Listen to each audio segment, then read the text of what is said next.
Messi কোথায় যাবেন আর বল কোথায় পৌঁছাবে তার ডিপলের চেয়ে ভালো আর কে বোঝে। ইন্টার মায়ামির ম্যাচে এবার দেখা গেল মেসি ও ডিপলের আর্জেন্টিনা দলের টেলিপ্যাথিক কম্বিনেশন। আজকের ম্যাচে আবারও মায়ামির হয়ে একমাত্র গোলটি আসে মেসির পা থেকেই। মিডফিল্ডে রদ্রিগো ডিপলের পায়ে যখন বল আসে সেই মুহূর্তে তার উপর অপোজিশনের কোনো প্রেসার ছিল না। ঠিক তখনই Messi of the ball run নিয়ে নেন, আর সেই সময় মেসির অ্যান্টিসিপেশন ছিল দেখার মতো। অফসাইড ট্র্যাপ এরিয়ে পারফেক্ট টাইমিং এ মেসির রান নেওয়ার সাথে সাথে De Paul in behind through pass বাড়িয়ে দেয়। একদম picture perfect high quality pass ছিল এটি।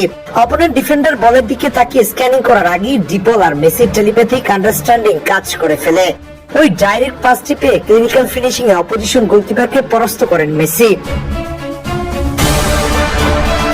ইন্টার মায়ামির জার্সিতে লিওনেল মেসি নিজের কাজ নিয়মিতই করে যাচ্ছেন। গোল করা, ইন্ডিভিজুয়াল ব্রিলিয়ান্স দেখানো, কোনো কিছুতেই তার খামতি নেই। আজকের ম্যাচেও তার দল ইন্টার মায়ামি যখন 2-0 ব্যবধানে পিছিয়ে থেকে দিশেহারা, তখন লাইফলাইন হয়ে দেখা দেন সেই মেসি।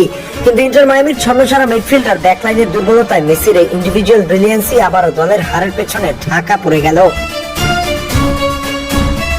তবে ইন্টার মায়ামির এই হতাশাজনক ম্যাচে মেসির পর পাশাপাশি নিজের সেরা খেলাটা উপহার দিয়েছেন ব্রাজিলিয়ান মিডফিল্ডার ক্যাসেমিরো।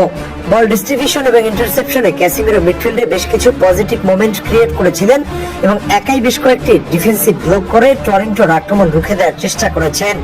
ডিপল এবং ক্যাসেমিরো মিলে মিডফিল্ডের পজিশন ধরে রেখে রেজাল্ট বের করে আনার আপ্রাণ চেষ্টা করলেও ফ্রন্ট লাইনের প্লেয়াররা খুবই জঘন্য পারফরমেন্স করেছে।